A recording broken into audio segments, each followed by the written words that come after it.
Welcome to Seen Through Glass. I hope you can hear me. I'm currently on the motorway, and as you can see, the roof on the F-Type is down. But if you've ever watched this channel before, you know I basically have one rule for when driving convertibles, and that is the roof should always be down. But anyway, it's beautiful weather. If you're an international viewer, can I give you one bit of advice? If you're ever considering visiting the UK, come in September. We always have the most incredible weather, and I'm so grateful for that, because today is set to be an epic day.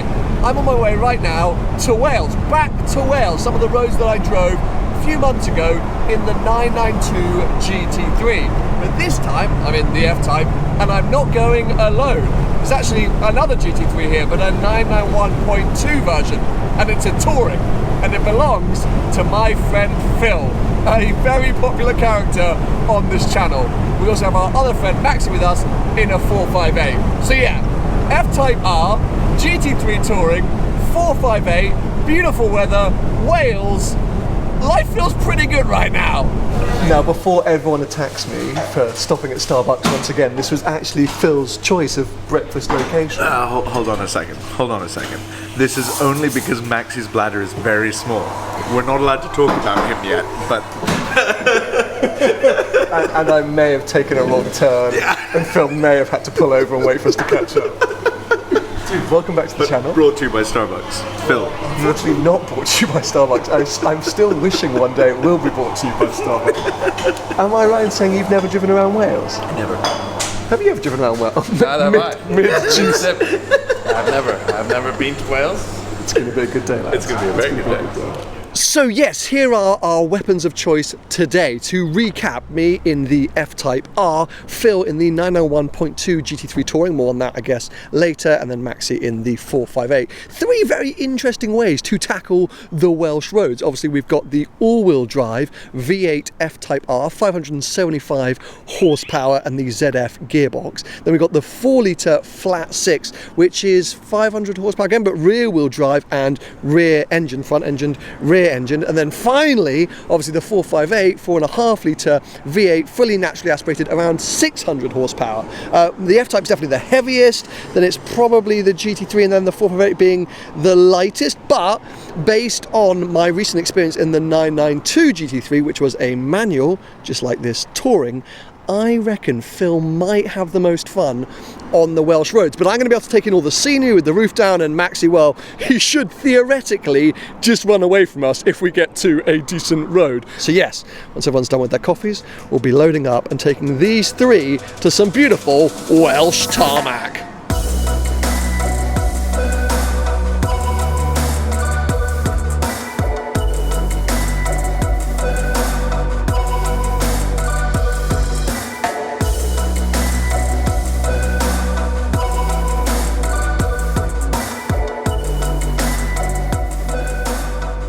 Now I've got to admit, today's a bit of an experiment. Whilst I definitely had some roads that I wanted to bring Phil and Maxi to, I was also just out here to explore, turn left, turn right when I felt like it, and see where it took us. Well, it's now taken us into the clouds. I was trying to get to a road I've driven to before, and I thought, oh, that looks like a shortcut. And yeah, I wonder how the guys are feeling.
of driving were you hoping to do today? Well, that was definitely a proper drive. Holy cow! Like a bit of fog? Yeah, very foggy, but then afterwards, my God, I was jumping. Did you jump? I jumped by mistake. Welcome to Wales!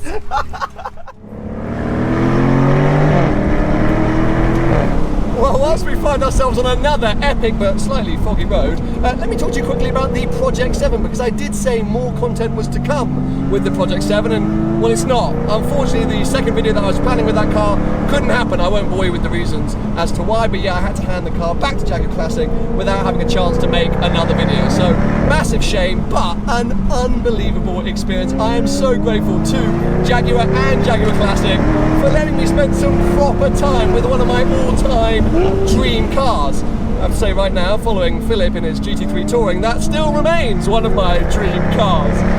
But the Project 7, it is just so special, and really the two things for me that make it stand out are firstly rear wheel drive, having a big hunking Jag V8 pushing 570 odd horsepower to the rear wheels. It's just a hilarious combination, and it really reminded me of the old days with my own F-Type R. And then on top of that, you cannot get past the soundtrack. Jag have done an amazing job with this latest generation F-Type, making it still sound good and like a Jag, even with the OPF filters, but nothing like the old F-Types that roared and crackled to such an extent it was, well, almost embarrassing, but brilliant. So yes, those two things, I was like, oh, I have missed this. Weirdly though, having spent so much time in this newer generation, I did think that the Project 7 felt a little bit dated, not just in terms of infotainment, but the ride was a little bit stiffer and not as road compliant as this updated suspension in the F-Type R, and it's just something about the car that whilst it was fun and shouty and amazing, I don't know, I got back into this on the Monday after Goodwood Revival and I was like, oh, quite like this. It's definitely a little bit more neutered. The Project 7 is a full-on, fully fledged, maniacal, insane monster. But therefore it has some flaws, and you know me, I like to celebrate flaws, but yeah, for some reason I definitely wasn't disappointed stepping back in here. That's what I'm trying to say. But yes, of course, I do still love and lust after a P7, and I watched a whole load of Harry's Garage content recently. He took his Project 7 down to the south of France, and it was super helpful to kind of like let me know what it'd be like to live with that roof and with the car in general, and a lot of my sort of concerns he kind of squashed. I also have to rectify the fact that I did say in the video that the roof was only sort of good up to about 60-65 miles an hour. I read that somewhere on the internet. Complete, well, beep. Apparently it's been tested up to 140 miles an hour, so yeah, I could have got places a lot quicker that weekend if I'd known that, but it is what it is. Anyway, all I'm trying to say is the Project 7 was mega, we're not surprised. Unfortunately though, it still is the 40-50 grand more than F-Type R or SVR or and I don't anyway, enough of that for now. I'll chat some more about it on the podcast. If you don't listen to the podcast, head over to the Behind the Glass YouTube channel, or you just search Behind the Glass on Spotify or Apple Podcasts, etc. For now, I'm going to focus on my day enjoying this F-Type R and chasing that incredible GT3 Touring. Look at that thing go, he's swerving everywhere.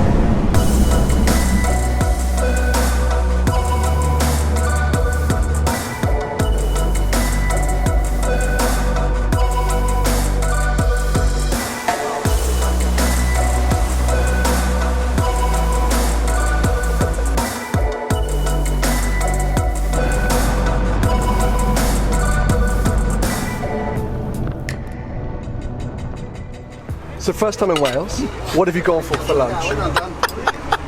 Caribbean chicken. Authentic local cuisine, you know? Caribbean. I mean, I've gone for risotto. Full Italian. We haven't done that. Okay, refueled. It's now time to move on. We're going to leave Snowdonia, head down to the Elan Valley, because I absolutely fell in love with that place when I was on my trip here a few months ago. I thought it was stunning. And whilst of course we're here to drive on some fast and exciting roads, we also just want to take in the views and the scenery, and I think there's really no better place to do that than Elan Valley, and also the drive there is pretty nice. So yes, time to crack on, enjoy our cars, enjoy the scenery, head to another stunning point of Wales. And we have made it to the stunning Elan Valley. I love this place. We're going to make our way up to a dam that I took the 992 GT3 to for some photos and things like that, and just to kind of reflect on the day. It's 5 p.m. now, so we've been out most of the day. And I have to say, F-Type's starting to feel a little bit out of its depth. As much as I love this car, it's fantastic and it's a wonderful GT car, but when you put it up against a GT3 Touring and a 458, you start to see a few areas where maybe it's potentially a bit weak. I mean, first things first, both those cars have carbon ceramics. This car you could option carbon ceramics for, but it's got the standard steel brakes, and they're a tiny bit squishy, and because this car is on the heavier side, being the convertible, yeah, I would like the carbon ceramics is what I'm trying to say. And then on top of that, whilst the steering has vastly improved, I think, over the previous generation F-Type, yeah, again, can't really keep up with the GT3 and the 458. And you know, tough day for me because I'm in a car that I absolutely adore and love with two other cars that I adore and love. The 991.2 GT3 Touring I would have in a heartbeat. And I think I'd still have a 458 in a heartbeat. That one right there that Max is driving is such a classy spec. I wouldn't have the comfort seats. They actually make me feel a little bit sick in my mouth. But the tan and then the silver grey, it's a pretty stunning car. So yeah, I'm sitting here going, I would happily be in either of these cars, but just a few times today when we've been really pushing on where the F-Types felt a tiny bit floaty, but I guess it's to be expected. Anyway, you might be able to see Phil is right on my ass, pushing me along this road, so let's make it to the dam. And yeah, I still need to quiz him as to why he, like so many others, finally gave in and got a Touring. I mean, the question doesn't really need to be answered, does it? But we'll ask him anyway. I don't want to overinflate your ego anymore. Please do go ahead. I just said that I just think this is incredible. Very good, right? Yeah. Okay, I want to, because basically people, I don't think my audience will know that you have this car because you bought it just before COVID kicked off. Oh yeah. And maybe I showed it in an ice race video. Anyway, I can't really remember. Maybe. So this is the grand unveiling on Seen Through Glass, because, you know, obviously it's an important part of any new car that you purchase. This is my 2-year-old used 911. Phil bought, I don't even know how to title this. I'll figure that part out. Yeah. But as a man who has many cars, has had many cars, has driven many things. We'll continue to have many cars. I know. I don't know why I'm asking why, but why did you buy a Touring? I was forced into it. By who? Tino. Oak green metallic for everyone. But yeah, he kept telling me I had to have one. I'd driven a 991.1, which I used to own, but I'd never driven a Touring. And eventually I just said, okay, to get him to stop yelling at me. But I said, I'll make it difficult for you. Find me a purple one. Why purple? Because I wanted to make it difficult for him. Honestly, I just thought it would be a color I would never spec, but if I could see one, it would be quite cool to see one. And when I did see it, I was like, yeah, that is amazing. And we got this one, it was perfect. I got it, funny story, with 991 kilometers on the clock. How many are today? Oh, it's on miles, but we're at 7,000 today. Okay. 991 those. I mean, amazing. Coincidence, because of course, 991 generation. I like to think it was 991 and a half, you know? What's the actual purple called? It's called Viola. Okay, because it's super, because it's not that ultra violet. What was this was yeah, ultraviolet was on the 3RS. That's non-metallic. This one I think debuted on the Jubilee edition 964. Wow. And it's just, it looks dark and it comes across dark a lot of the time, but I think it's such a pretty color, and when the light hits it, it really goes purple, and it just looks great. And after the color, honestly, I just fell in love with the car. You can use it every day. It's fun when you get to a nice road. You have luggage space. You've got room in the back to throw things, and when you get to a nice road, it's unbelievably good. It's been unbelievably good all day, and I've been banging on about F-Types, and I just spent the weekend of Project 7, and now we come here and I spent my entire time looking in my mirror or trying to chase you down the road going, oh, I want another Porsche. Yeah. I kind of hate you, but look, I'm gonna ask Maxi this in a second, and I'm going to do a piece to camera myself. I want your highlight of the day, and one thing, or one sort of word to summarise your car, good or bad. There is no highlight of the day. I would say I was looking for a There's great. no highlight of the day, it's been Yeah, crap all day. yeah, exactly. I was looking for a great road, thinking we were going to drive to a great road. All the roads were great. All the interconnecting roads we took to get from place to place were awesome. And how's the car been? It's been brilliant. Doesn't skip a beat. And Anything you would change? I'd have the valve stay open when I lift off the throttle. Literally, that's it. For some reason, we're being swarmed by like these weird bugs. But congratulations on the car you've had 2 years. Thanks, Thank you so much for coming with me to Wales. Thank you for organizing this whole day, dude. Honestly, thank you so much. It's been so much fun. Well, I think next time you're going to have to take me out, because one thing which we're not going to talk too much about right now, but if Tino forced you to buy a Touring, someone forced you to buy a Ferrari. And I think we're going to leave it at that for now. That will come from a Hong Kong vlog at some point in 2030 at this rate. And might have sold a McLaren. I want your highlight of the day and either a positive or negative about the car. I think the dam, where we are now. This dam right now is your highlight of the day. Yeah, I'd definitely. agree with you there. I love the dam. I'm a fan of the scenery, the peacefulness. It's a good change of pace. And the car, the sound. The sound. Has to be the sound.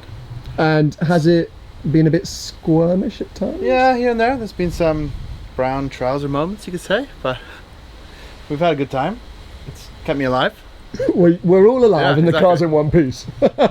What a day it's been. Honestly, nothing beats going out with your mates in cars to amazing places. It's been so much fun. I've tried to capture as much of it as possible. I'm not sure I've done a particularly good job, but I've tried my best, and yeah, it's just been great. It's been so good to catch up with Phil. I know lots of you ask for him to be on the channel more often, but he actually is based mainly in Hong Kong, so I don't actually get to see him that much, but we teased it a little bit there. There are some more videos to be made with Phil about some of the other cars that he's now got in his garage and some of the cars that have left, which I've previously filmed. But yeah, that will be saved for another time, hopefully in the not too distant future. But yeah, it's been brilliant. And it's actually been really interesting to compare these three cars today. So I hope you've enjoyed the video. Make sure to give it a thumbs up and stay subscribed for plenty more videos to come.